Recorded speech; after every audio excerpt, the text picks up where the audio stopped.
Assalamualaikum warahmatullahi wabarakatuh. Alhamdulillah wassalatu wassalamu ala rasulillah. La haula wa la quwata illa billah. Sahabat sekalian, alhamdulillah kita berjumpa lagi dalam program Cangkir Tasawuf Modern episode yang ke-137.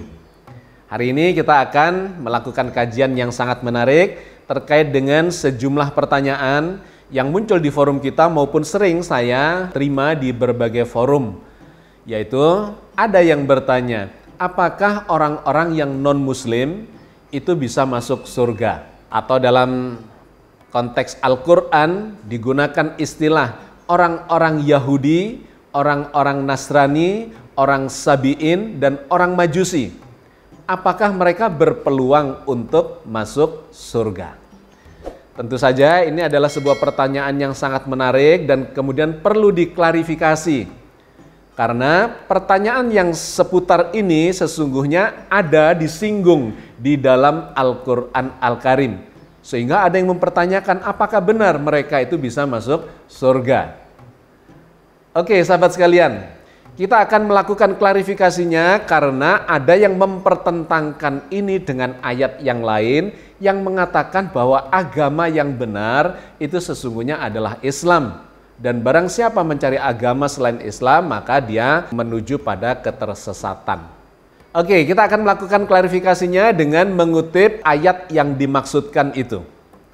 Ada dua ayat di dalam Al-Quran ya setidak-tidaknya yang menceritakan tentang orang-orang Yahudi, orang Nasrani, orang Sabi'in dan Majusi itu akan mendapatkan balasan kebajikan dari Tuhannya ketika mereka juga melakukan kebajikan.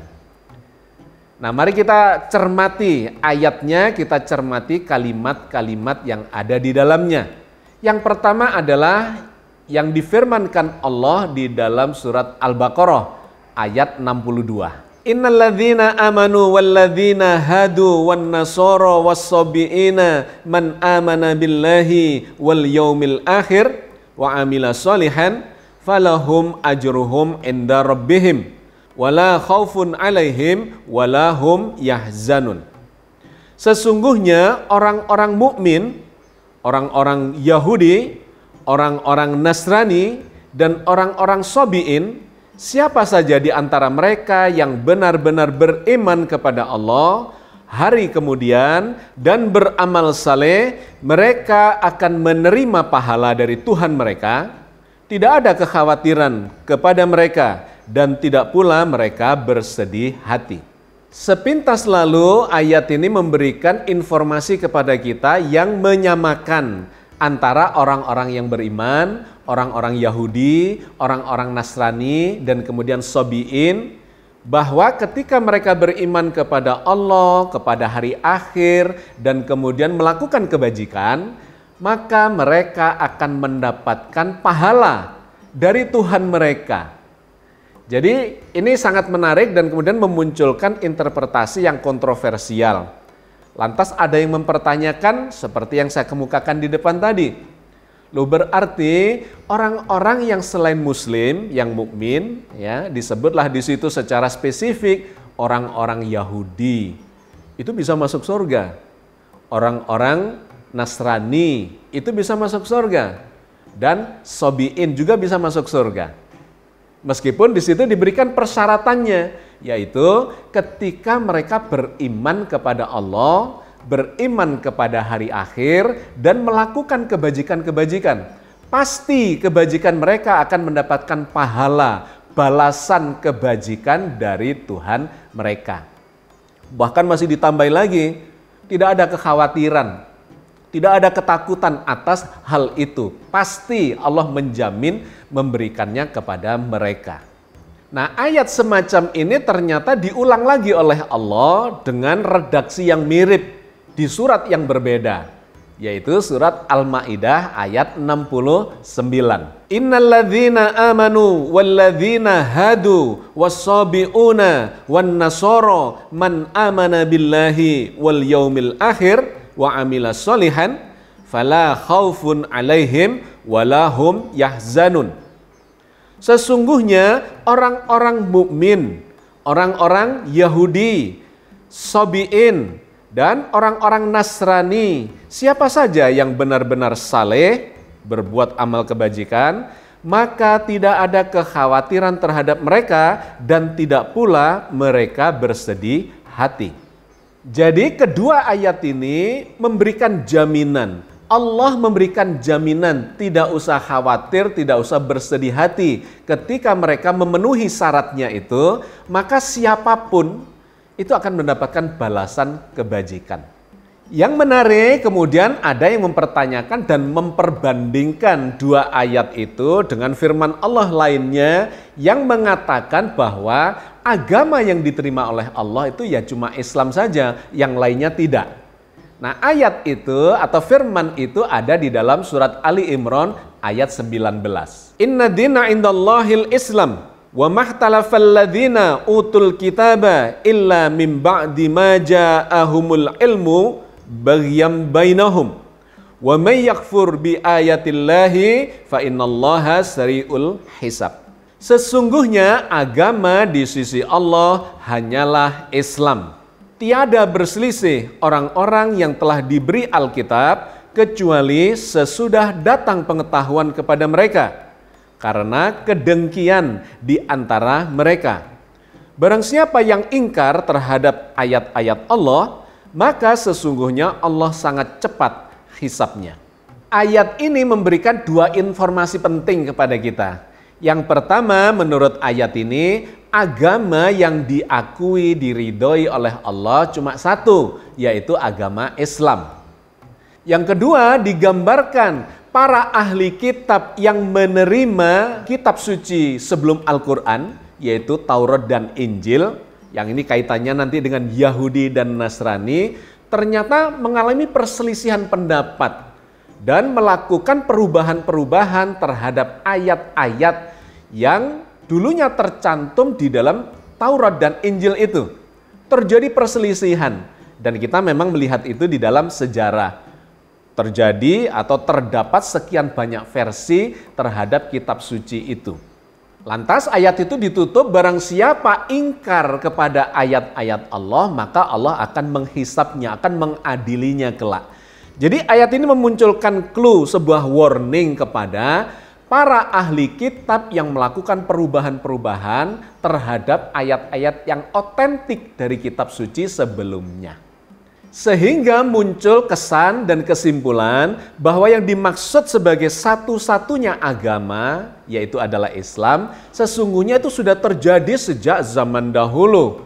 Yang kalau kita lihat di ayat-ayat yang lain itu digambarkan sejak zaman Nabi Ibrahim itu sudah disebut sebagai agama Islam. Nah, agama Yahudi dan agama Nasrani itu disebut sebagai agama yang menyimpang dari agama Islam yang diturunkan sejak dari zaman Nabi Ibrahim itu. Sehingga dalam sejumlah ayat yang lainnya dikatakan orang-orang Yahudi, orang Nasrani, mereka melakukan perubahan terhadap kitab sucinya dan kemudian menyebut dirinya bukan lagi Islam, melainkan sebagai Yahudi dan Nasrani.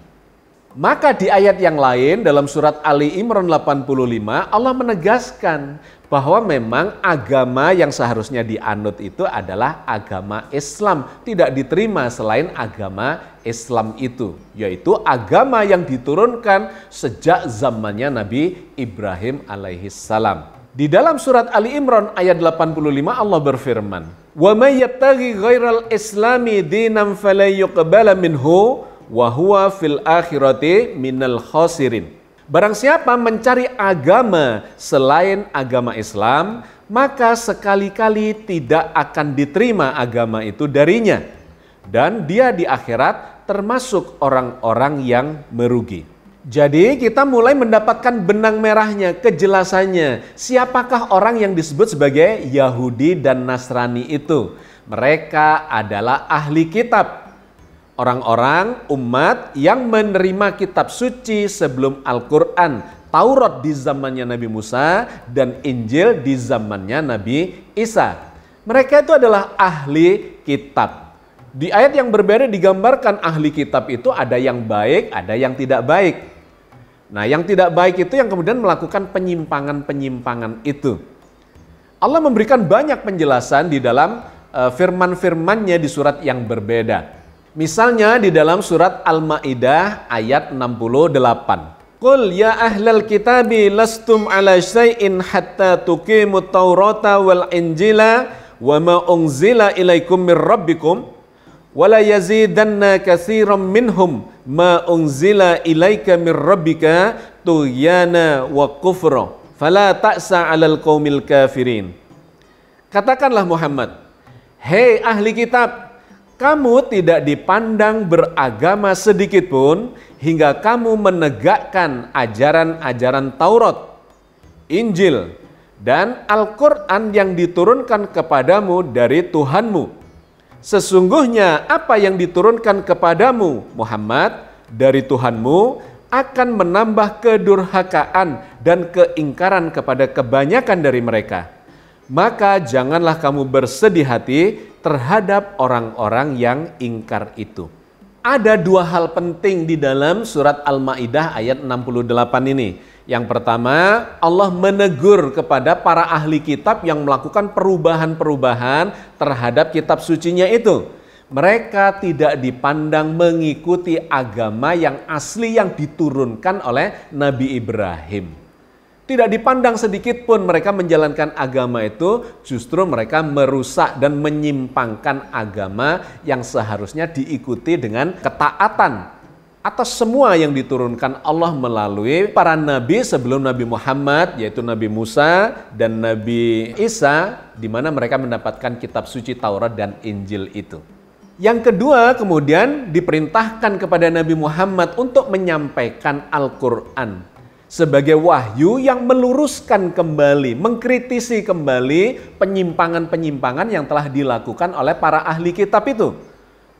Oleh sebagian dari mereka, iya, sebagiannya lagi ada yang masih mengikuti ajaran Nabi Ibrahim. Tetapi sebagian besarnya kemudian menyimpang dan menamakan agamanya sebagai agama Yahudi dan agama Nasrani. Bahkan di ayat yang berbeda kemudian digambarkan orang-orang Yahudi dan Nasrani yang sudah menyimpangkan ajaran yang asli dari Nabi Ibrahim dan keturunannya itu. Mereka kemudian berdakwah termasuk kepada orang-orang Islam supaya mengikuti agama Yahudi dan agama Nasrani itu. Mereka menyatakan dirinya sebagai sebuah kebenaran yang sesungguhnya itu adalah menyimpang dari ajaran asli yang diturunkan oleh Nabi Ibrahim dan keluarganya. Di dalam surat Al-Baqarah ayat 135 diceritakan tentang hal itu. Wa qalu kunu hudan aw nasara tahtadu qul bal millata Ibrahim hanifa wa ma kana minal musyrikin. Dan mereka berkata, hendaklah kamu menjadi penganut agama Yahudi atau Nasrani. Niscaya kamu akan mendapat petunjuk. Katakanlah, tidak, melainkan kami mengikuti agama Ibrahim yang lurus. Dan bukanlah dia, Ibrahim itu, dari golongan orang-orang yang musyrik. Jadi terlihat di situ perselisihannya, pertentangannya. Mereka mengajak untuk masuk agama Yahudi dan Nasrani yang mereka klaim itu sebagai ajaran dari Nabi Ibrahim. Dari Nabi Musa, dan Nabi Musa adalah keturunan dari Nabi Ibrahim. Tetapi Al-Quran menganjurkan, memerintahkan kepada Nabi Muhammad dan kita semua untuk menolak itu. Karena sesungguhnya Yahudi dan Nasrani itu bukanlah bagian dari agama yang asli yang dibawa oleh Nabi Ibrahim.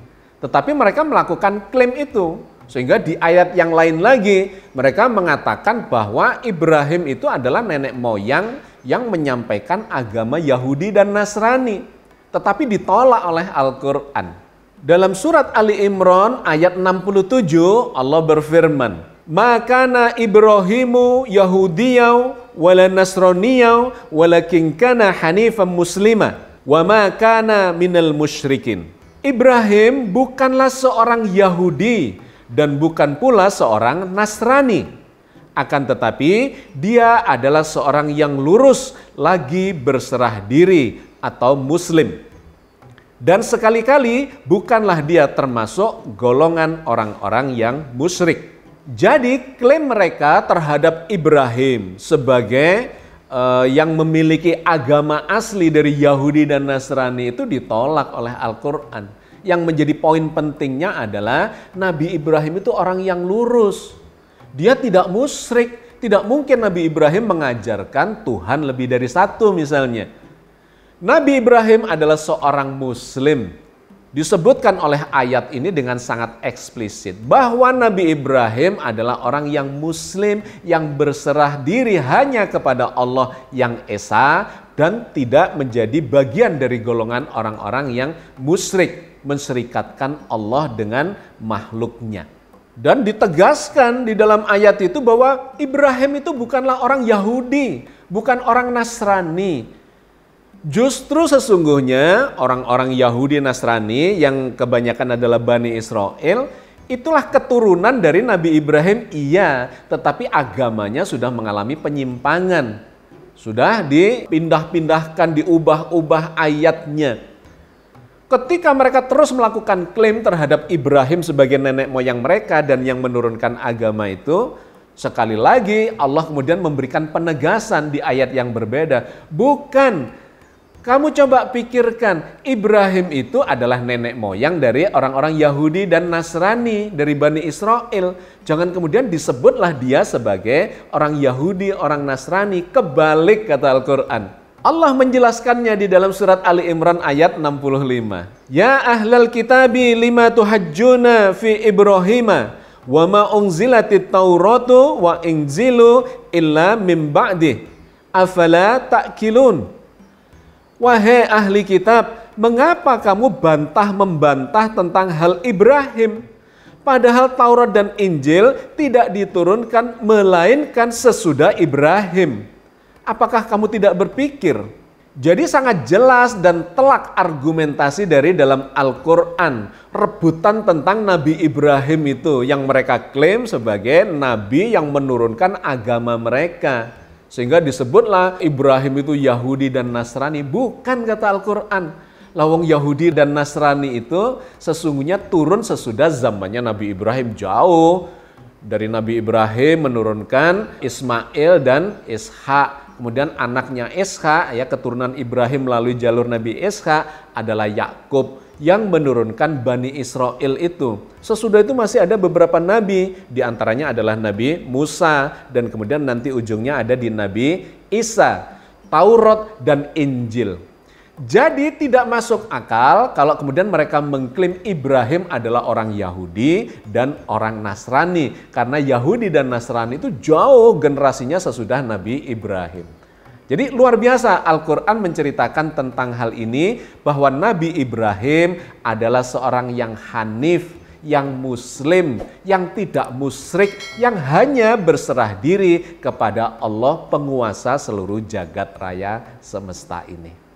Maka di penghujung dari kajian kita, mari kita kembali kepada pertanyaan awal itu yang difirmankan Allah di dalam surat Al-Baqarah ayat 62. Ketika Allah menyebut itu orang-orang mukmin, orang Yahudi, orang Nasrani dan Sabi'in yang mereka akan mendapatkan balasan ketika mereka memenuhi syarat-syaratnya.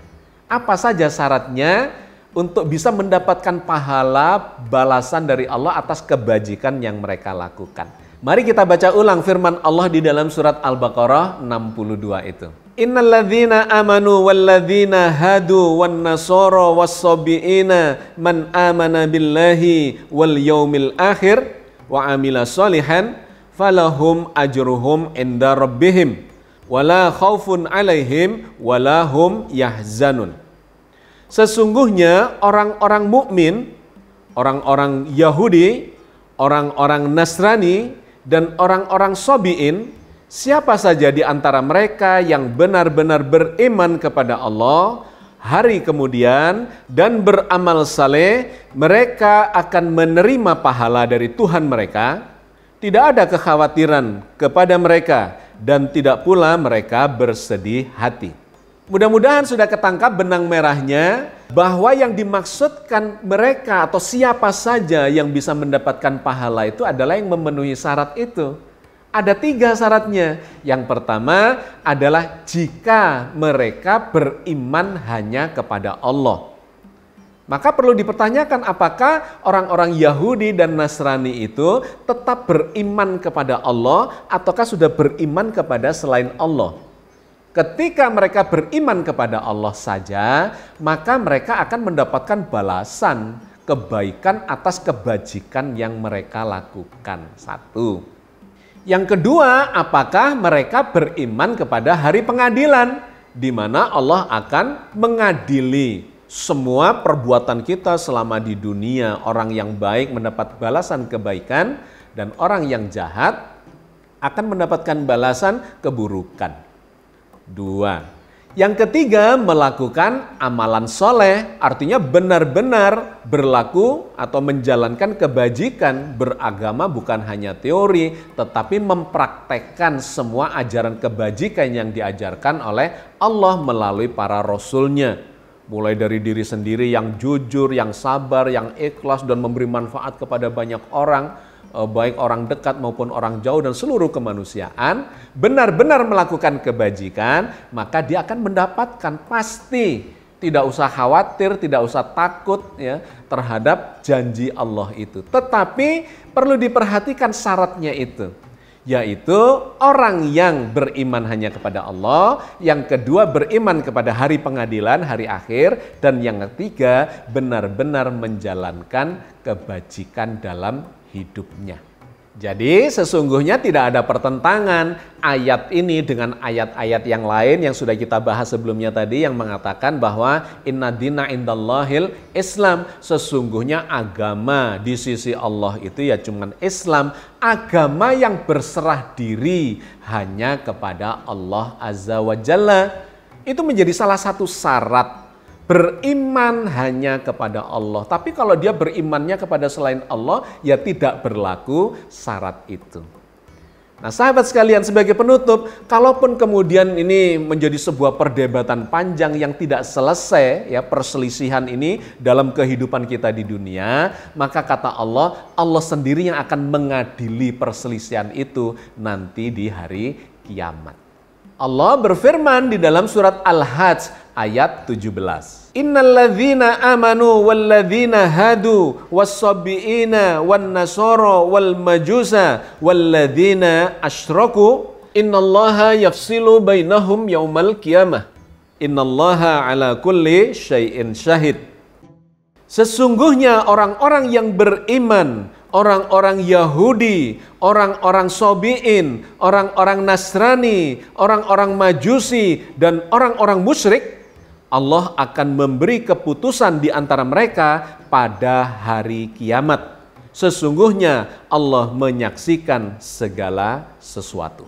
Oke, sahabat sekalian, saya kira clear ya masalahnya bahwa sesungguhnya persyaratan-persyaratannya sangat jelas dan tidak ada pertentangan terhadap orang-orang bahkan sampai orang musyrik tadi digambarkan ya, Yahudi, Nasrani yang menyimpangkan agamanya Ibrahim, ditambah orang Sobiin, yaitu orang yang menganut agama selain agamanya Nabi Ibrahim, dan kemudian Majusi, orang yang menyembah api, dan kemudian orang-orang musyrik, ya semuanya disebut yang menyekutukan Allah, semuanya disebut oleh Allah, semua itu akan diadili oleh Allah di hari kiamat.